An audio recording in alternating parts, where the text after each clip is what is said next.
Chapel. How's everybody doing this afternoon? Evening, I should say. On behalf of Lewis Chapel and the Daughters of Zion Auxiliary, we present to you tonight a community discussion in recognition of Domestic Violence Month. On tonight, we have two panelists, one being the Chief District Court Judge, Tony King.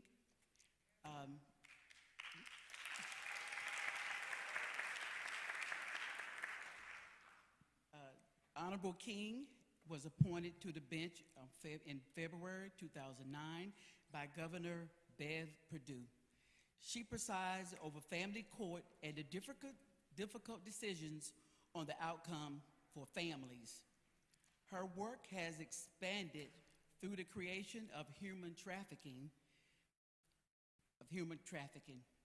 The court known as WORTH, which stands for We Overcome Recidivism Through Healing, has helped countless women escape brutal ways of life. She remains immersed in her community, the place she has called home for most of her life. Our Honorable King is a cancer survivor. She remained on the bench during her treatment, dedicated to her work. And she states,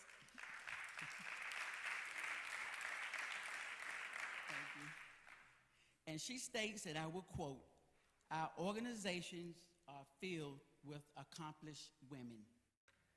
Our second panelist tonight is Miss Amy White. Miss Amy White. Miss Amy White is the program director for the Department of Social Services Care Center Violence Program. She has managed the domestic violence program and shelter since 2019. The Care Center has been in operation, believe it or not, for 42 years. That's a long time. And she states that the purpose of the center is to provide education and outreach to as many victims of domestic violence as possible. So on tonight, we want y'all to sit back, relax, enjoy the discussion. You might learn something. It might just enhance or enrich what you already know. So we can protect these victims throughout our city, our state, our country, and our world. So tonight, our moderator for this discussion will be our own pastor, Christoppher D. Stackhouse, Senior.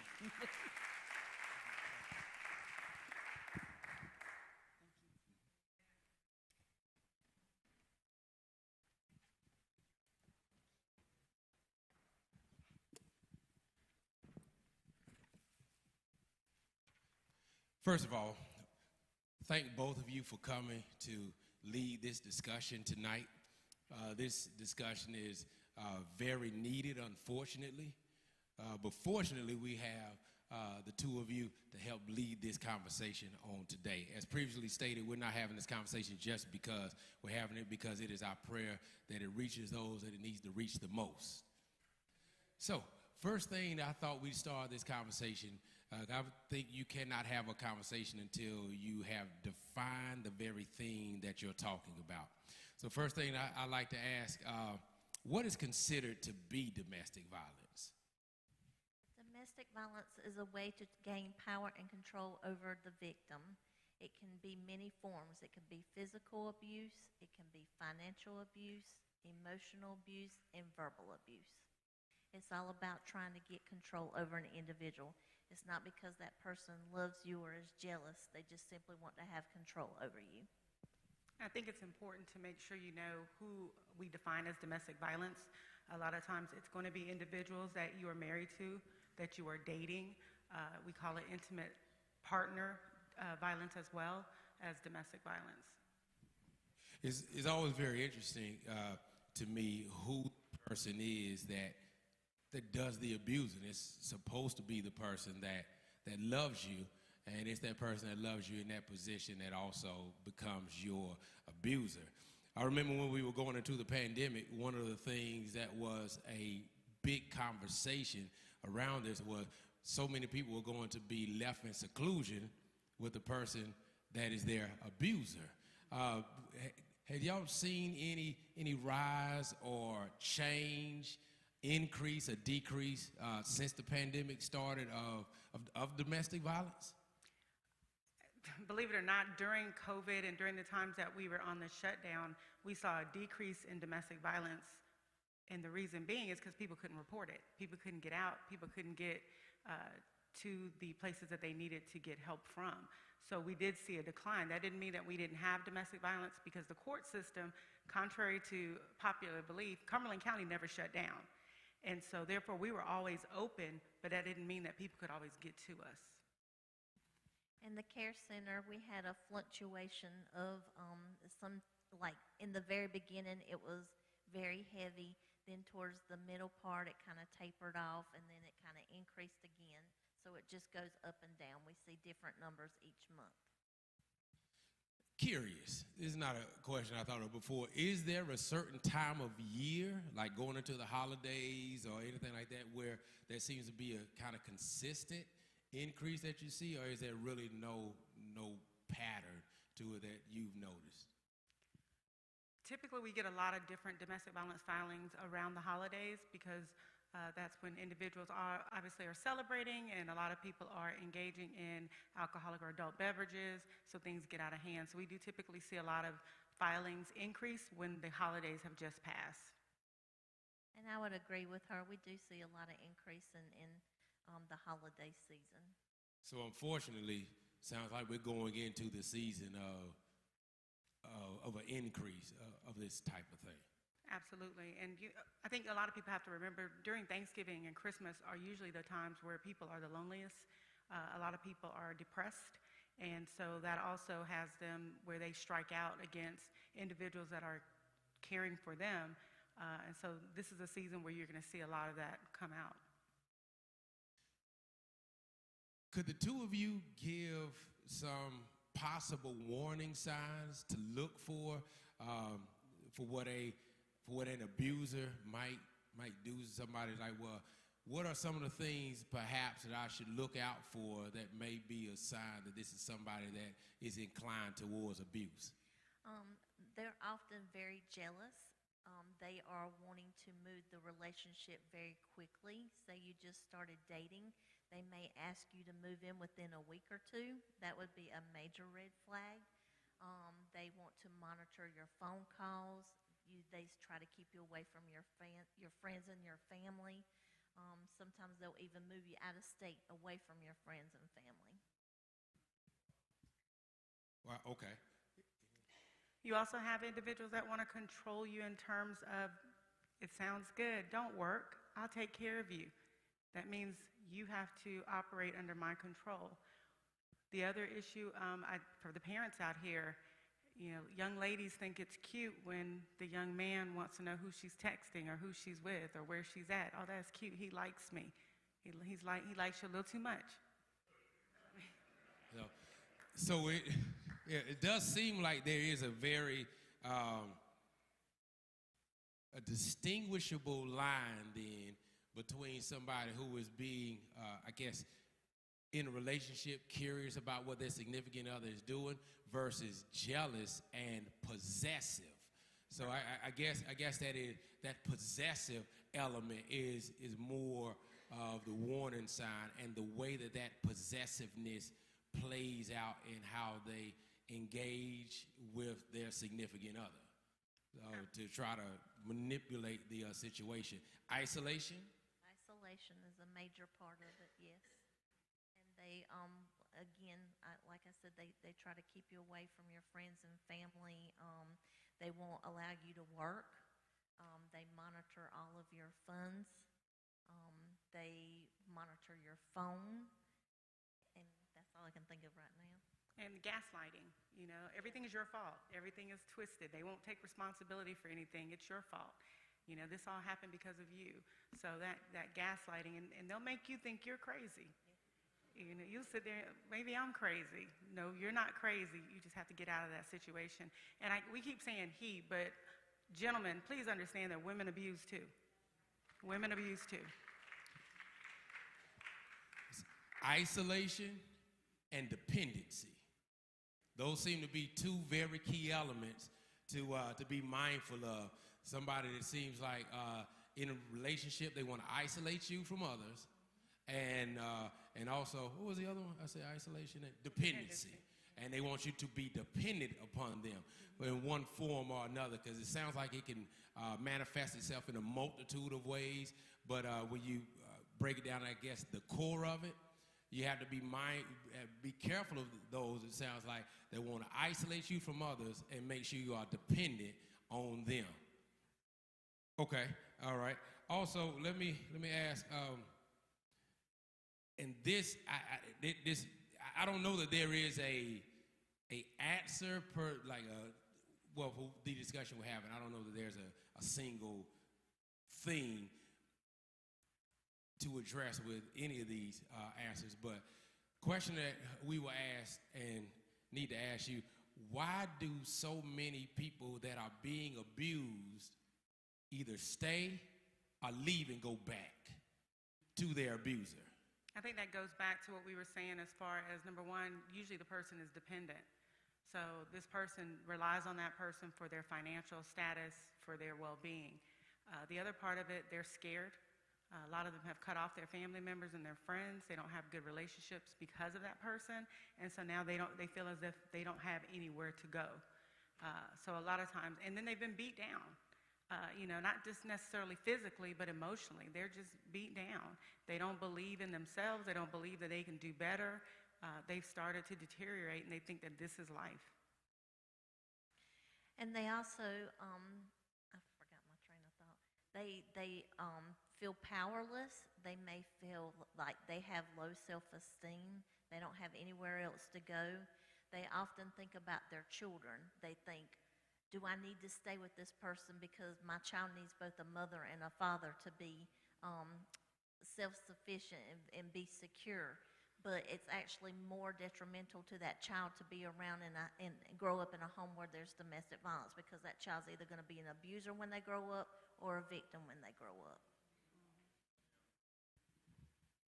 How often do you see a scenario where an abuser not only abuses the adult in the house, but starts to abuse the other people, like the children in the house as well? We see that very often. As a matter of fact, the majority of our cases are coming from Child Protective Services because we're part of DSS. We often get our referrals from them. So the majority of the time, the abuser will take out their frustrations on the partner, on the child, or they'll do that as a way to get back at that partner because maybe they're angry at the partner, so they say, I know I'm going to hurt that person or that partner even worse if I attack our child, and that's what they do. We've seen it in the news. You see the murder-suicide. If a person says, I'm going to kill you and the kids, take it seriously. Yeah. Take it seriously. I'm sorry. As we talk, I'm losing train of thought because this is it's very engrossing conversation.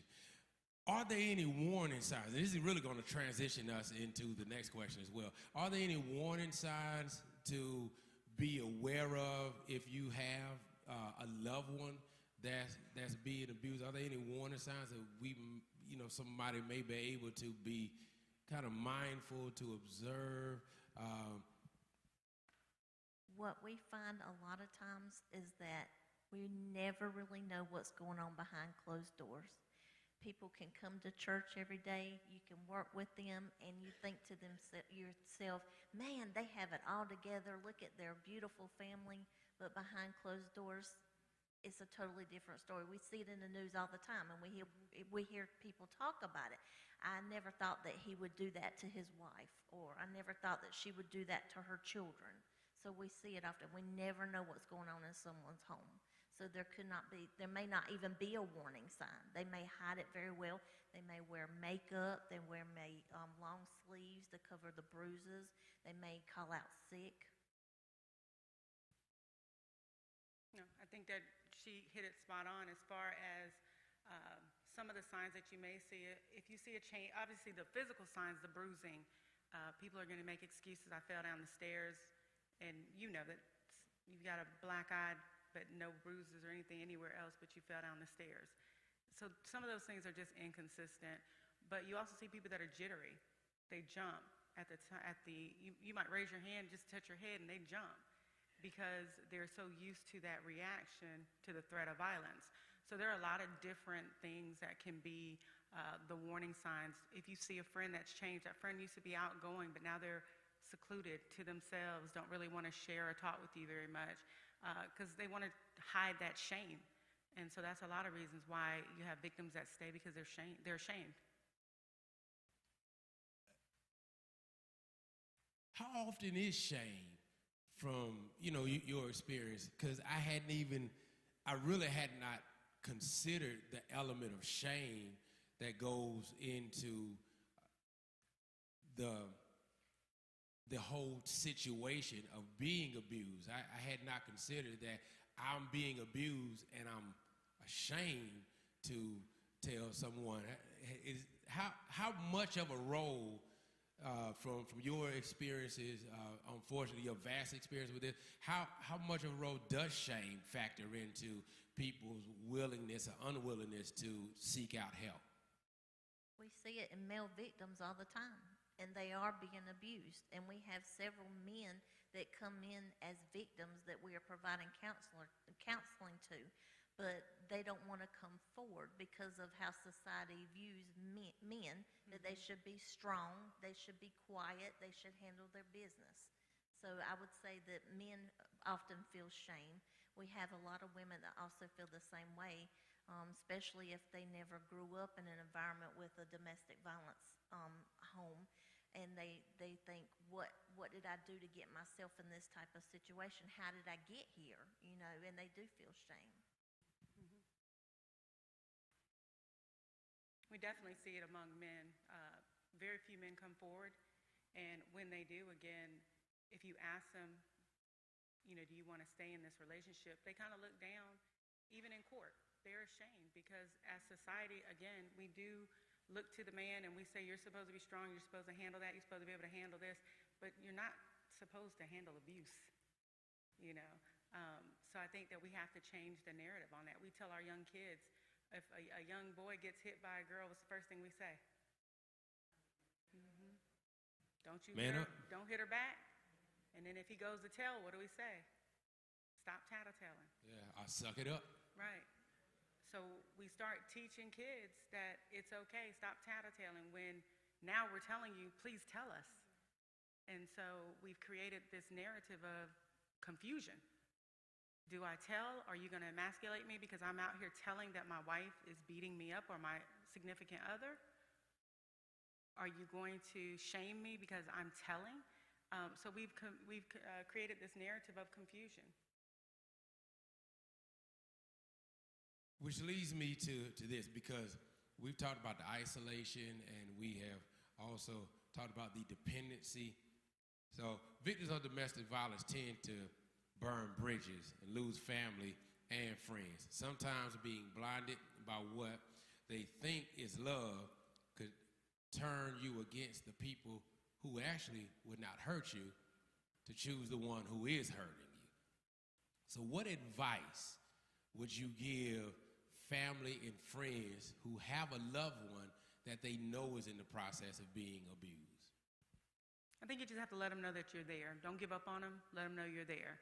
Because as long as they start building up that I've got support, I can do this, they might leave. But anytime they feel like they don't have any alternative is when they're going to stay. So stay in there with them. Let them know that they're there, that when they're ready, you're there. Because they have to be ready. You can't force them. They have to be ready.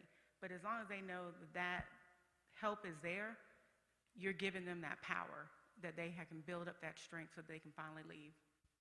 And we have so many victims coming to the shelter who have burnt bridges with their family because their family gets tired and frustrated at the fact that they keep returning to their abuser, so they cut them off. And that's probably the worst thing to do. Be a support system. Listen to them. Don't tell them, I think you should leave, I think you should leave. Don't constantly be putting that in their ear. They know what they need to do.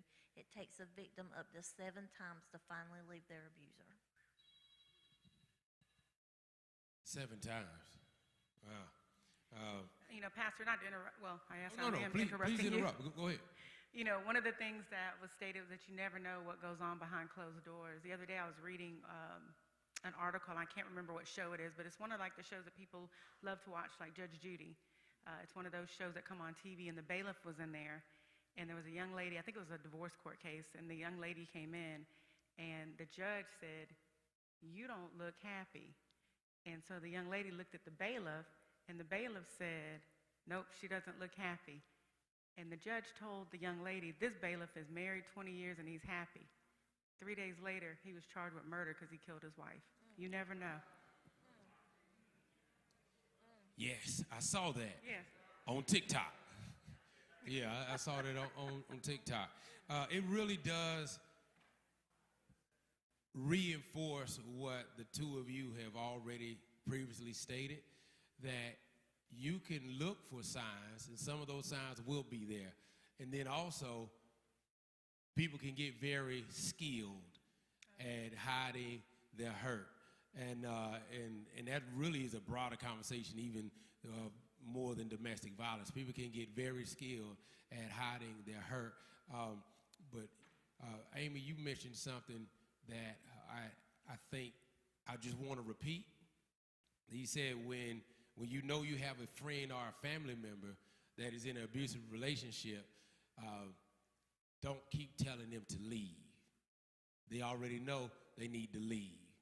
So you just tell them that you're there for them. That you're there for them, and whenever they're ready, you'll help them leave the situation any way that they can. But the more you tell somebody not to do something, think about when you were a kid, right? And your mama and daddy told you don't need to be with that little boy or that little girl. What did you do? You tried to date them anyway, right? So that's exactly what's happening here. Even as adults, we still try to do things and prove people wrong. We still think that we can change somebody, but it's up to that person to change themselves.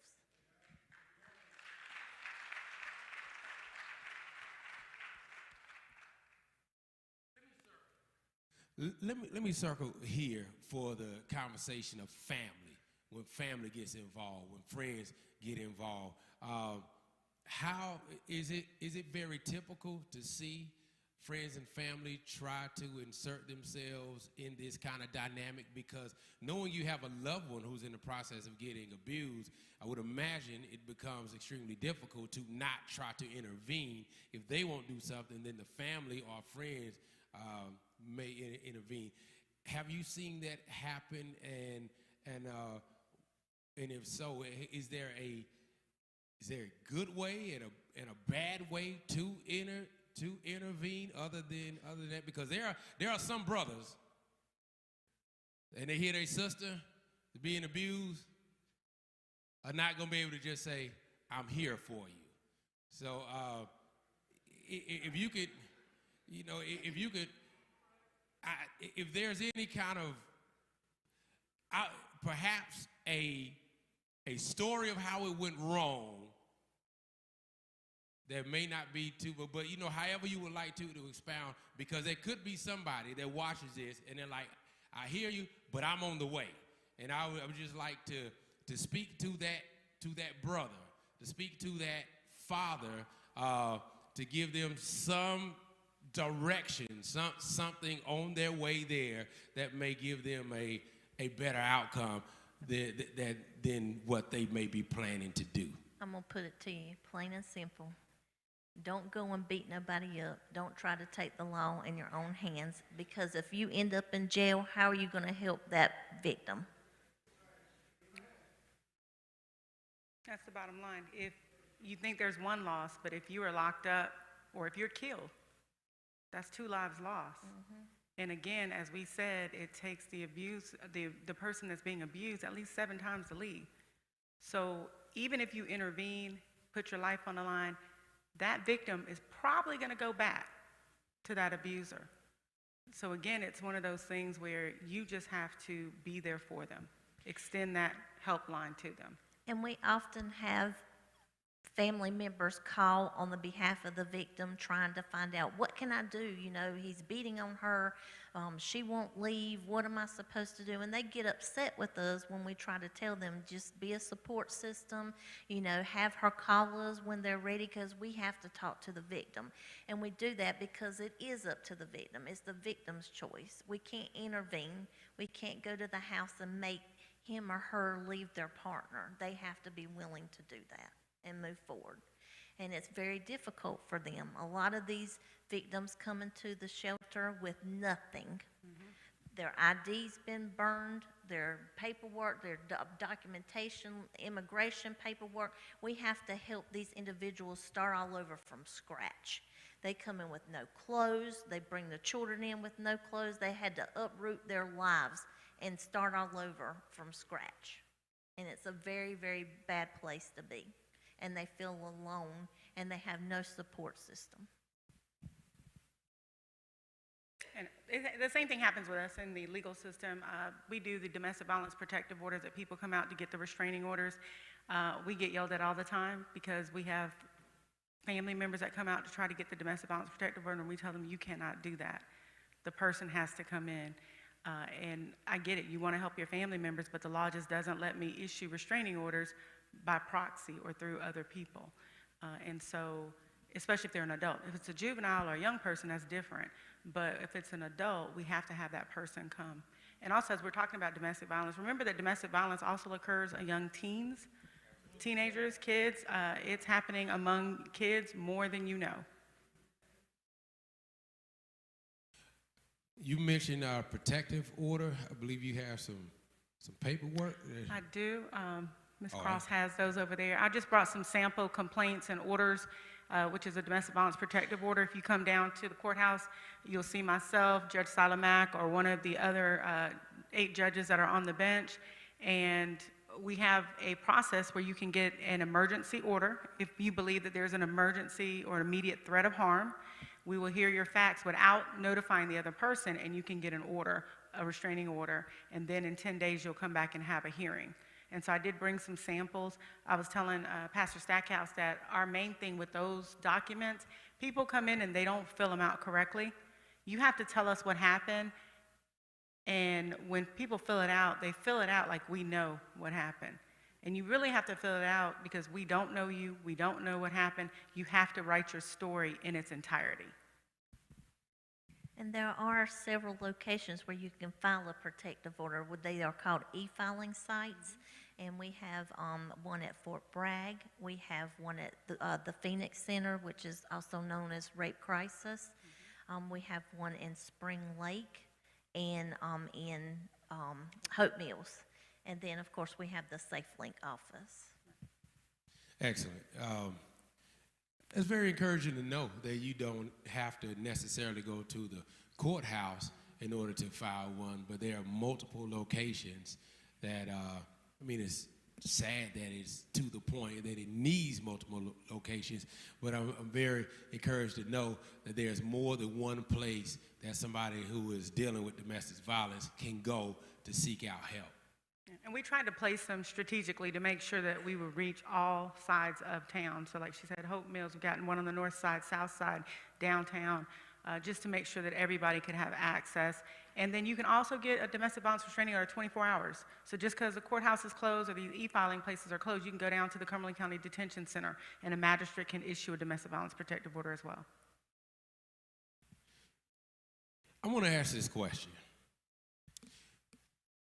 Keeping in mind that there is always an anomaly to a thing, there is never a always. And I know I just used two, a never and a always, but there's never a always. But, matter of fact, let me make sure I got this right. Do abusers ever stop being abusers? I think so, because if I were to stand up here and tell you no, then the resources that we have out here, like the care clinic, I'd basically be saying that they're useless, and they're not. So I think that abusers do stop, but I think it's like with any other disease, alcoholism, you have to keep treating it. You have to stay in therapy. You have to stay in anger management. You can't just say, I'm done because I haven't hit someone or I've not gotten angry in the last 60 days. It's a continuous cycle that you just need to break. And what we find is a lot of times with abusers, they probably had some childhood trauma as well. So they've got to break through that and they've got to heal. And as they heal, it's a continuous process. And therapy. Therapy is very important. It helps them to identify what their triggers are, how to have coping mechanisms, and it also allows them to break that cycle. So therapy is important, and I do believe that they can improve, but they also have to be willing to want to improve. They want to have to change those behaviors. Yeah, and the reason I was hesitant to say that is because, well, to ask that question about do abusers ever stop abusing is because my guess from the conversations and experiences that I have, though not as numerous as yours, is that one of the reasons people stay is because they hope that they're with the one that will be able to rehabilitate, so they stay longer, hoping that the one they're with will one day see the marvelous light and change from their abusive ways. And regardless of the situation, they may still love that individual. You could have grown up in an abusive home, but you still may love your mom and dad despite anything that they've done to you.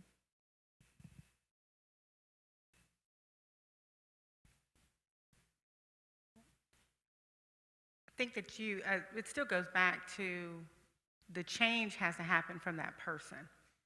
If a person's going to cheat, they're going to cheat. They're not going to change because of you. They've got to change because they want to change. Same thing with an abuser, an alcoholic.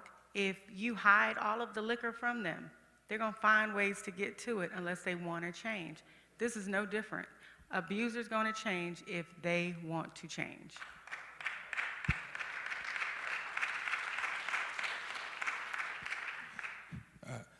My father just asked me a question. Matter of fact, do y'all want to ask any questions as we? Okay, all right. What's your question, sir? Well, hold on. Wait. I think you about to ask what my father. Most of the focus has been about adults, but what about the kids who are in domestic violent situations at home and the process of getting them out of that situation?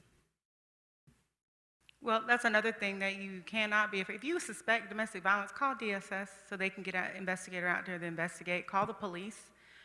Let them get out there to investigate. It takes us to tell so that we can go into the homes to investigate and get those children out of those dangerous situations. If as society we keep turning a blind eye and not paying attention to that, then we can't rescue those kids. But anything that comes across our desk in our office, if it has children attached to it that domestic violence happens, we automatically refer it to DSS for an investigative social worker to go out. And so you have to just be willing to call the police, whether it's family members. If you know that abuse is happening, call the police, call DSS. That's the only way that you're going to save these children's lives. I can't tell you how many DSS cases that we've seen where children have broken bones. I had a young girl that was in an abusive home to the point where she's 3 years old, she'll never walk again. She has to drag herself with a walker because that's how much her parents abused her. And she'll be like that forever. She lived, and the blessing out of all of that is that her nurse who cared for her at Cape Fear adopted her. Amen. Amen. I know we've had a very broad discussion, and we've talked about what we can do for the victims of abuse. What are some of the things that can be done to help the abuser?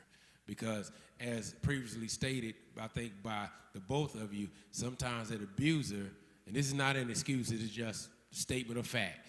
They are playing out a pattern they've seen in their childhood. They are transferring their hurt onto somebody else. And so are there the way there are apparatuses and resources in place for those that have been abused, are there any resources and organizations that try to help abusers to break those terrible cycles of abuse? The Care Center, we offer counseling to both victims and the abuser, and that's free of charge.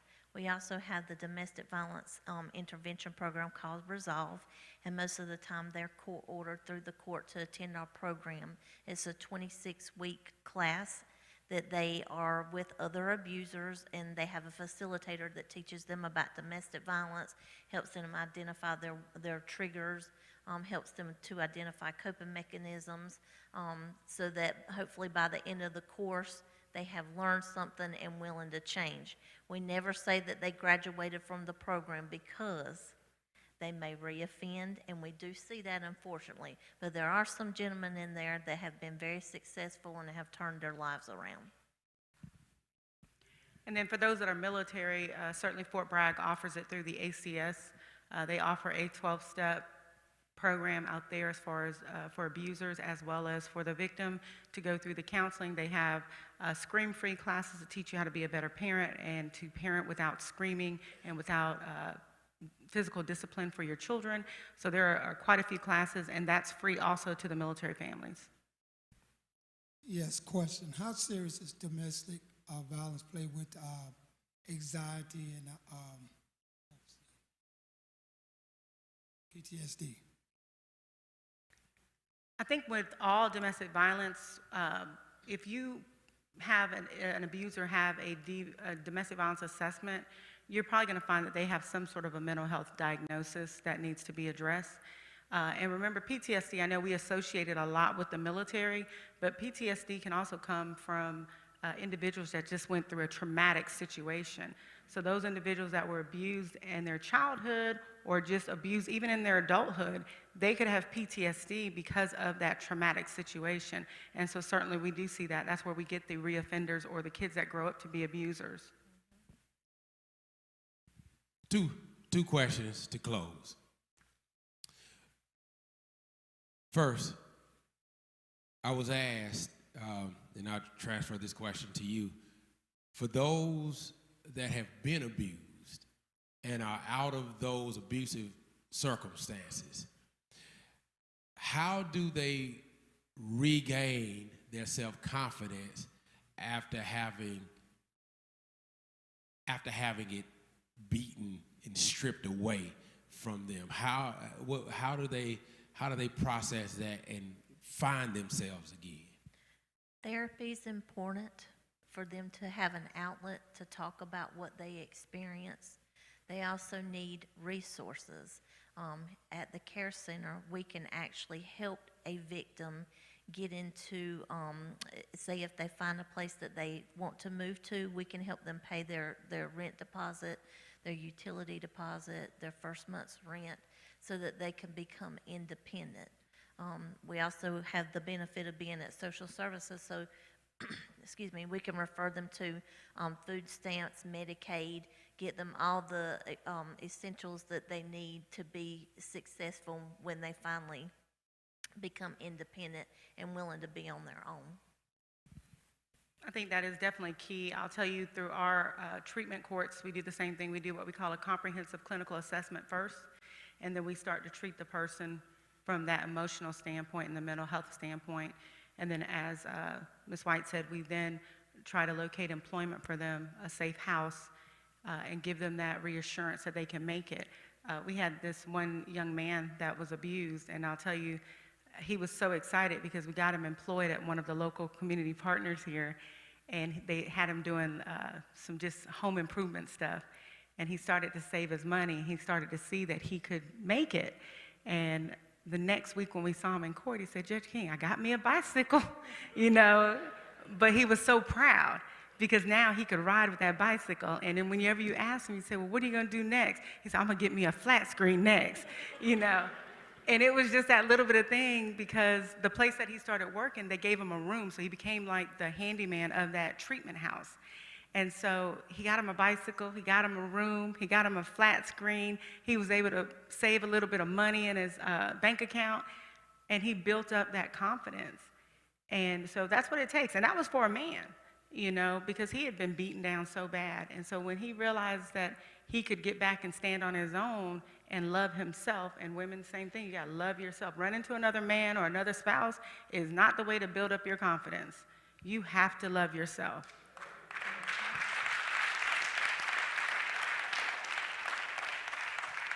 I was going to say that last month we actually helped a man and his kids get their own place.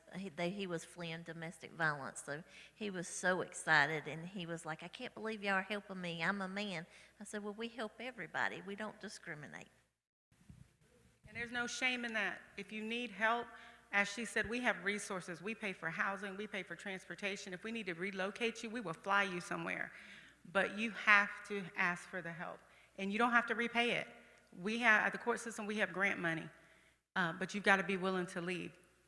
But we'll do anything that we can do for you to help you get there, but you've got to be willing to take that help.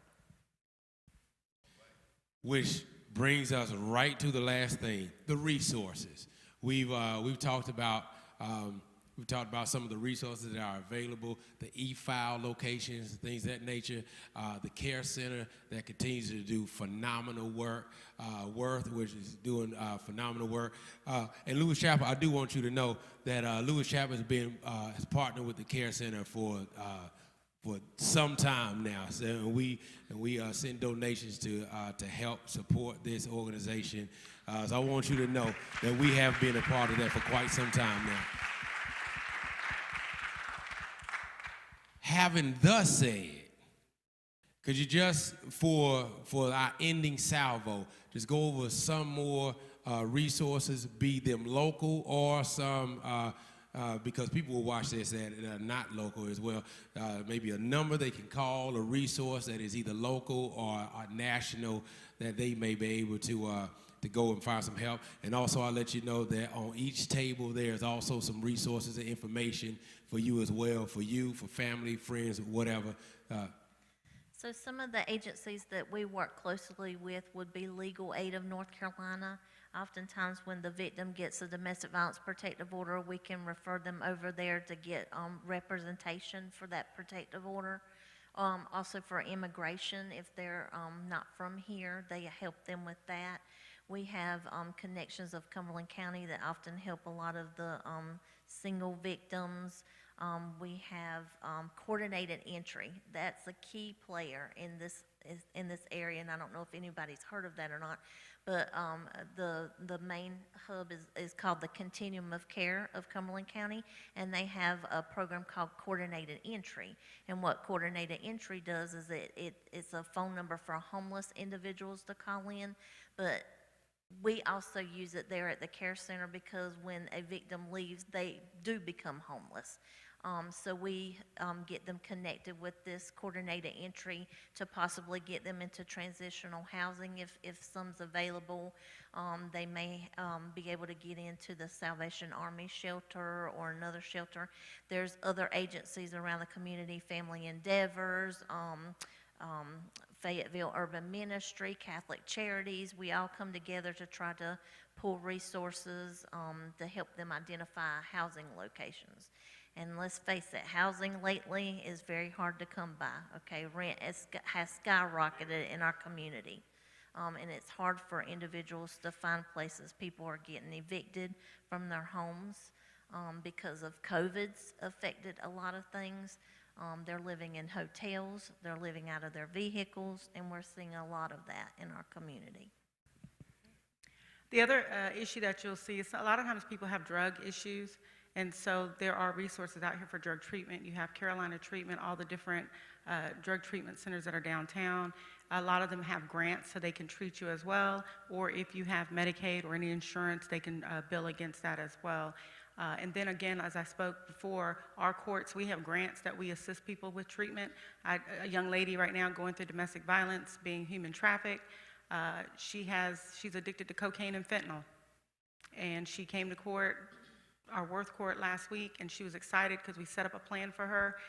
On her way home, she felt like she had to get that fentanyl. And her mom called and was just frantic.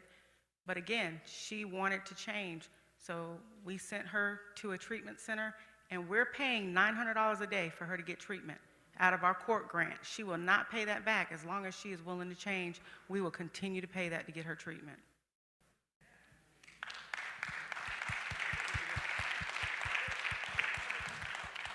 And the church said, amen. Thank you so much. Thank you so much. Amy White from the Care Center. Thank you so much. Judge Tony King, we thank you for coming to lead this conversation on tonight. You can remain standing. We're on the way out. We thank you so much for coming and for being a part of this Well, not a part, for leading this conversation. We want you to know as we close that there are resources, there are local resources, there are national resources. There is help. We want you to pray, and we want you to seek help if you need it. To seek help if you need it. God bless you. May heaven smile upon you. We will close in prayer. Reverend C. David Stackhouse, will you come and you close us in prayer? And parents, don't forget your children. And not only do we ask that you don't forget your children, but make sure you register them for the Black Panther movie before you go. Very nice A&T shirt, by the way. Let me remind the senior pastor, don't forget my grandchildren. Yeah. Okay. Let us pray.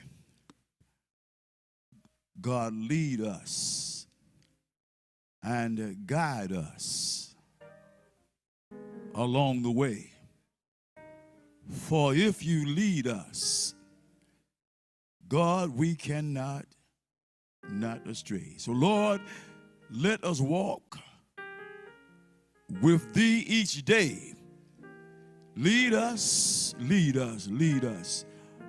Oh Lord, lead us in the matchless, mighty, merciful, meaningful, miraculous name of Jesus. Everybody cry amen, amen, amen.